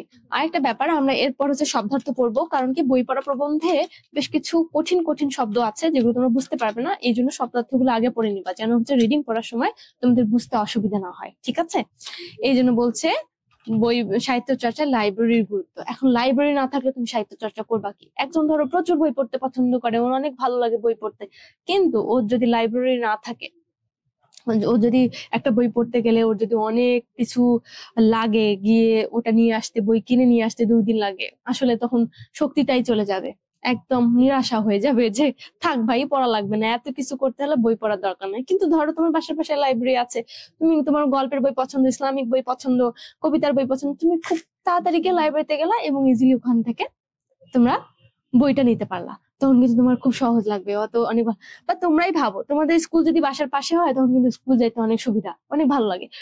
যেহেতু আমরা সাহিত্য চর্চার কথা বলছি, তো লাইব্রেরি যদি আমাদের পাশে থাকে তখন কিন্তু আমাদের জন্য সাহিত্য চর্চাটা অনেক সহজ হয়ে যায়, তখন আমরা অনেক বেশি ভালো ফিল করি। ঠিক আছে, এই জন্যই বলছে সাহিত্য চর্চা লাইব্রেরির গুরুত্ব। কমেন্ট করেছে অনেকে, এর মধ্যে চেক করব কিভাবে। I love to read science fiction, Sadia Wafi লিখেছে। হ্যাঁ, আমিও কিন্তু সায়েন্স ফিকশন পড়তে অনেক ভালোবাসি, তুমি এটা কন্টিনিউ করবা এবং আরো অন্যান্য বই পড়ার অভ্যাস করবা আই গেস। আর এটা হচ্ছে পডকাস্ট দেখতে খুব মজা লাগে। আচ্ছা, এটাও অনেক সুন্দর, পডকাস্ট দেখাও কিন্তু ভালো জিনিস, কিন্তু আমি বলবো যে তোমাদের এই ইন্টারেস্টটা একটু সাহিত্য চর্চায় দাও। আর আর কি লিখেছে, আর কোনো কমেন্ট? আচ্ছা ঠিক আছে, thank you for comment, for your comments. So এখন আমরা যেটা করব সেটা হচ্ছে নেক্সট স্লাইডে যাব। এখানে এখন আমরা দেখো শব্দার্থ, কিছু শব্দার্থ দেখতে পারবো, এগুলো তোমরা পড়বা, কারণ হচ্ছে এগুলো পড়লেই তোমরা যে প্রবন্ধ পড়বা সেখানে কিছু লেখক কিছু ওয়ার্ড ইউজ করেছে, শব্দ ইউজ করেছে যেগুলো অনেক কঠিন, তোমরা বুঝতে পারবা না, কিন্তু এই শব্দের অর্থগুলো তোমরা যদি পড়ে নাও আগে থেকে, তখন কিন্তু তোমাদের রিডিং পড়ার সময় বুঝতে অসুবিধা হবে না, তোমরা খুব সহজেই বুঝতে পারবা। এই যে অনেক সময় শৌখিন, শৌখিন মানে কি রুচিবান, তারপর উদাহু মানে কি ঊর্ধ্ববাহু, এখানে অবশ্য এটা ভুল হয়েছে, আহ্লাদে হবে, আহ্লাদে হাত উঠানো, একদম বলে না হুররে এরকম টাইপের, অনেক খুশি হয় এরকম। ডেমোক্রেসি নামের একটা ওয়ার্ড আছে, সেটা হচ্ছে গণতন্ত্র। তারপর সন্ধিহান হচ্ছে সন্দেহযুক্ত, এটা অনেকেই জানো। সুসার মানে প্রাচুর্য, স্বচ্ছলতা, সুবিধা। জজ মানে বিচারক, এটা জানো, এটা আমি জানি না শব্দার্থে কেন দেওয়া হয়েছে, এটা তো সবাই জানার কথা, আর কেউ যদি না জানো সেটাও জানাও। ভারেও ভবানী, এটা কিন্তু খুবই গুরুত্বপূর্ণ একটা প্রশ্ন, এটা মনে হয় একটা জ্ঞানমূলক প্রশ্নেও আমি দেখেছি, একটু পর আমরা দেখতে পারবো। ভারেও ভবানী হচ্ছে রিক্ত ও শূন্য। আচ্ছা ঠিক আছে, এই শব্দের অর্থ বলতে গিয়ে একটা জিনিস বলি, যাদের জ্ঞান শূন্য তাদের ধনও কিন্তু ভারেও ভবানী, মানে কি যাদের জ্ঞান নাই, যাদের কোনো জ্ঞান নাই তাদের কিন্তু ধন সম্পদও নাই, এটা বোঝানো হয়েছে। দ্যাট মিনস ভারেও ভবানী মানে হচ্ছে রিক্ত এবং শূন্য, মানে হচ্ছে ধন শূন্য, তোমার রিক্ত, খালি, একদম পকেট খালি, এরকম একটা ব্যাপার, এটাই বলছে। আবহমান কাল মানে হচ্ছে চিরকাল, এগুলো তোমরা পাবা সব, পুরোটা যখন প্রবন্ধটা অবশ্যই তোমরা রিডিং করবা বাসায় আজকে, দেখবা যে খুবই ইজি লাগছে, খুব ভালো লাগছে। যদিও বা আমি অলরেডি সব কিছুই বলে দিয়েছি, বাট রিডিং করলে বুঝতে পারবা। আরেকটা বলছে সোল্লাসে মানে আনন্দে, অবগাহন মানে সর্বাঙ্গে ডুবিয়ে গোসল। এই অবগাহন কেন কেন বলা হয়েছে? ওই যে লেখক বলেছেন যে জ্ঞানের সাগরে আমাদের অবগাহন করতে হবে, আনন্দের সহিত ডুব দিতে হবে, জ্ঞান অর্জন করতে হবে। আরেকটা হচ্ছে উপায়ান্তর, অন্য কোনো উপায়। ওই যে জ্ঞান অর্জনের জন্য লাইব্রেরি প্রতিষ্ঠা ছাড়া অন্য কোনো উপায়ান্তর দেখে না, লেখক এটা বলেছে। তার মানে অন্য কোনো উপায় দেখে না। তারপর হচ্ছে স্বশিক্ষিত। স্বশিক্ষিত নিয়েও তিনি একটা কথা বলেছেন, লাইন লিখেছে। তিনি বলেছে স্বশিক্ষিত লোক মাত্রই সুশিক্ষিত, মানে যারা নিজেদের শিখে নিজেরাই জ্ঞান অর্জন করে তারাই সুশিক্ষিত হয়। স্বশিক্ষিত আসলে সবাই হতে পারে না, সবাই এই দায়িত্ব নিতে পারে না। কারণ কতজন নিজের ইচ্ছায় সাহিত্য চর্চা করে বলো? কেউ করে না। এখন তুমি যদি নিজের ইচ্ছায় সাহিত্য চর্চা করো, মন দিয়ে পড়ো, তখন কিন্তু সুশিক্ষিত হতে পারবা। কিন্তু তুমি যদি অন্যের ওপর নির্ভর করো, তোমার দ্বারা আসলে ওরকম সুশিক্ষিত হওয়া সম্ভব না। কারণ কি, তোমাকে একজন মানুষ সিলেবাস দিয়ে দিয়েছে, স্কুলের প্রিন্সিপাল, তুমি ওই সিলেবাস অনুযায়ী পড়ছো। আরো যে পড়ার প্রয়োজন একটা মানুষের সুশিক্ষিত হতে, সেটা তুমি বুঝতে পারছো না। সো এই তো নিজেকে আবিষ্কার করতে হবে, নিজেকে চিনতে হবে, তুমি কি পছন্দ করছো, কোন বই পছন্দ করছো, কোন বই পড়লে কি শিখবা, এটা বের করার জন্য সাহিত্য চর্চা করতে হবে। ওকে, প্রচ্ছন্ন মানে হচ্ছে গোপন, জীর্ণ মানে হচ্ছে হজম। মনে আছে আমি কি বলেছিলাম? এই যে দুধ হজম করতে পারবো কিনা সেটা নিয়ে কোনো মাথা ব্যথা নাই, কিন্তু দুধ খেলে যে বুদ্ধি বাড়ে এই জন্য খেতেই হবে। ঠিক সেরকম এই পড়াশোনা করলে আমরা শান্তি পাবো কিনা, আমাদের আত্মার তৃপ্তি হবে কিনা, আমার মন শান্তি পাবে কিনা, সেটা আমরা ভাবি না। শুধুমাত্র আমাদের এটা মুখস্থ করলেই হয়ে গেল, এরকম মনে করে আমাদের সমাজ ব্যবস্থা বা শিক্ষা ব্যবস্থা। আর একটা হচ্ছে অব্যাহতি, মুক্তি। আর হচ্ছে গতাসু মানে মৃত। ঠিক আছে, আমরা এটা পড়লাম। তোমরা বইয়ের যেগুলো শব্দার্থ আছে সেগুলো সুন্দর করে আগে পড়ে নিবা। আমি মনে করবো যে তোমরা পুরো পাঠটা শুরু করার আগে, বই পড়া যখন রিডিং করবে তার আগে পাঠ পরিচিতি, লেখক পরিচিতি আর হচ্ছে শব্দার্থ গুলো আগে পড়ে নিবা। তাহলে তোমাদের কিন্তু পড়াশোনাটা করাটা ইজি হবে, তখন ভালো লাগবে, মন বসবে, তোমার মনে হবে যে তোমার ভালো লাগতেছে, আনন্দ পাচ্ছ, এরকম হবে। এই যে দেখো আরো কিছু শব্দার্থ আছে। এই যে গলৎকরণ মানে গিলে ফেলা, ওই যে না বুঝে গলৎকরণ করি, মুখস্থ করি গিলে ফেলার মতো। এই যে দুধ গিলে ফেললাম, পড়াশোনাও গিলে ফেলতেছি, শুধু মুখস্থ করে যাচ্ছি, বোঝার দরকার নাই, শান্তি পাওয়ার দরকার নেই, জাস্ট মুখস্থ করছি।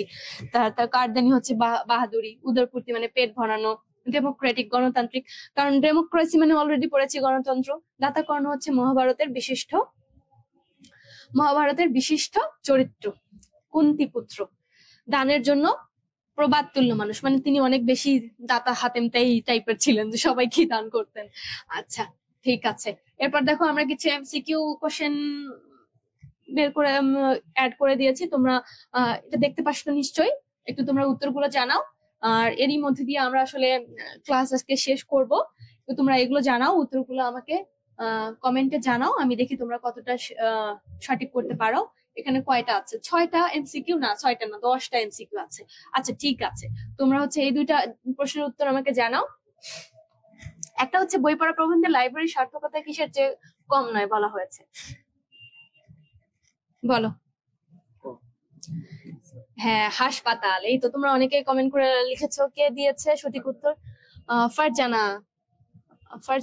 না না, তোমরা তো সবাই সবকিছু লিখছো কেন? ফারজানা তুমি 2টা উত্তর দিয়েছো, এটা হবে হাসপাতাল।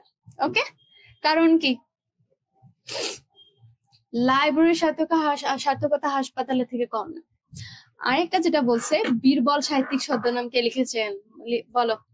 এটা কিন্তু আমি তোমাদেরকে ক্লাসের প্রথমে যখন লেখক পরিচিতি পড়ায় বলেছিলাম বীরবল মনে রাখতে। কেন?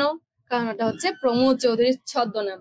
আশা করছি তোমাদের এটা মনে আছে। ওকে, আর পরের গুলো আমরা জেনে নিই। আমাদের কাছে যেহেতু খুবই কম সময়, আমরা তাড়াতাড়ি কোনো উত্তরগুলো জেনে নিই। ওকে, সেটা হচ্ছে দেখো বই পড়া প্রবন্ধে লাইব্রেরিকে কি বলা হয়েছে? এই যে মনের হাসপাতাল, ও সরি, লাইব্রেরিকে বলা হয়েছে মনের হাসপাতাল। বই পড়া প্রবন্ধটি প্রমোদ চৌধুরীর কোন গ্রন্থ থেকে সংবলিত হয়েছে, বলো, সংকলিত হয়েছে? এটাও কিন্তু আমি তোমাদেরকে পয়েন্ট আউট করে বলেছিলাম প্রথমেই, ক্লাসের প্রথমে যখন আমি পাঠ পরিচিতি পড়াই, প্রবন্ধ সংগ্রহ। ওকে, নীতির চর্চা কোথায় হয় বলো? নীতির চর্চা কোথায় হয় বলো? সেটা হচ্ছে জাদুঘরে। না না না, সরি, নীতির চর্চা হয় ঘরে। সরি, নীতির চর্চা আমি ভুল করেছি, এক্সট্রিমলি সরি। ওকে, নীতির চর্চা হয় ঘরে। ওকে, প্রমোদ চৌধুরীর মতে মানুষের উদরপতিতে সরাসরি কাজে লাগে না কোনটি? উদরপতিতে সরাসরি কাজে লাগে না কোনটি? বলো বলো, এটা এটা একটু জানাও, 6 নম্বরটা আমাকে জানাও। উদরপতিতে সাহিত্য, হ্যাঁ। ফারজানা, ফারজানা আজকে অনেক ভালো করছো, থ্যাংক ইউ সো মাচ।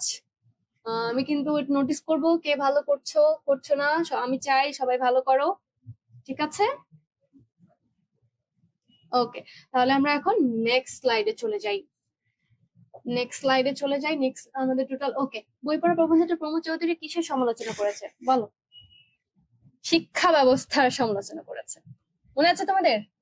কারণ কি, এই যে জোর করে আমাদেরকে, সরি স্লাইড চেঞ্জ হয়ে যাচ্ছে। ওকে, বই পড়া প্রবন্ধটিতে প্রমোদ চৌধুরী কিসের সমালোচনা করেছে? শিক্ষা ব্যবস্থার, তাই না? কারণ কি, ওই যে আমাদের শিক্ষা ব্যবস্থা শুধু মুখস্থ করাতে হয়, পরীক্ষায় পড়াশোনা করতে হবে এরকম। প্রমোদ চৌধুরীর মতে দর্শনের চর্চা কোথায় হয়? বলো, এইটা তোমাদেরকে বলতে হবে। বলো, দর্শনের চর্চা কোথায় হয়? আমি জানি না তোমরা রিডিং পড়েছো কিনা, বাট রিডিং পড়লে এর উত্তর দিতে পারবা। বলো, দর্শনের চর্চা কোথায় হয়? কে দিয়েছে? আব্দুল আলিম বলেছে ঘ। ঘ হচ্ছে লাইব্রেরিতে। আচ্ছা, বাট তোমাদের উত্তরটা আসলে ঠিক হয়নি। দর্শনের চর্চা কোথায় হয়? বলো, আবার বলো, সুযোগ দিচ্ছি, বলো বলো বলো কুইক। আচ্ছা ঠিক আছে, আমি বলে দিচ্ছি গুহায়। দর্শনের চর্চা হয় গুহায়। আর কোন জাতি জ্ঞানে বড় নয়? ওই তোমাদেরকে মনে আছে, ওই যে বলছি যে যাদের জ্ঞান নাই তারা ভারেও ভবানী, মানে কি, যাদের মন বড় না, ওকে, তাদের জ্ঞানেও বড় না।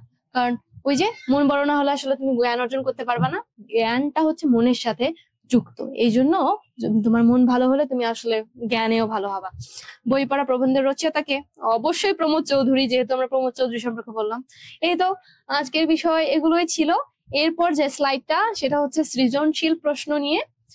আশা করছি তোমরা যখন রিডিং পড়বা তোমরা আসলে নিজেরাই এটা উত্তর করতে পারবা। ঠিক আছে, আজকের এতটুকুই। আর হচ্ছে আজকের পড়াশোনা কেমন লাগলো, তোমাদের ক্লাসটা কেমন লাগলো সেটা জানাবে। আর তোমাদের যদি ভালো লাগে ক্লাসটা, তাহলে অবশ্যই তোমাদের অন্য বন্ধুদেরও জানাবে আমাদের এই এডুকেয়ার পরিবার সম্পর্কে। আর সব থেকে যেটা হচ্ছে, এই যে দেখো এডুকেয়ারের যে ওয়েবসাইট www.eduporibar.com, এডুপরিবার, এখানে হচ্ছে সরাসরি ওয়েবসাইটে যদি তোমরা ক্লিক করো তাহলে তোমরা এই ওয়েবসাইটটা ভিজিট করতে পারবা এডু পরিবারে। অথবা তোমরা সরাসরি কল করতে পারো এই নাম্বারগুলোতে। মানে তোমাদের বন্ধুরা যদি কেউ জয়েন করতে চায় তাদেরকে অবশ্যই এডু পরিবারের কথা বলবা এবং শেয়ার করবা। ঠিক আছে, ধন্যবাদ সবাইকে।